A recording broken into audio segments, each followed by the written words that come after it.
This is an automatic frame removal machine. It can effectively remove the aluminum alloy frame of photovoltaic panels with a glass residue rate of less than 1%.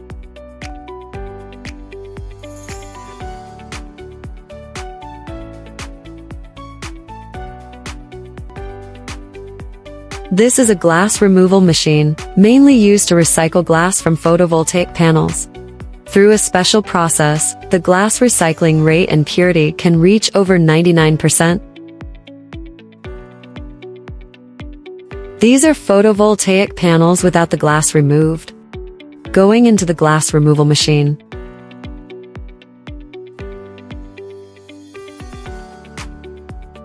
Photovoltaic panels undergo a high-temperature process involving the separation of glass and backsheet using a glass removal machine.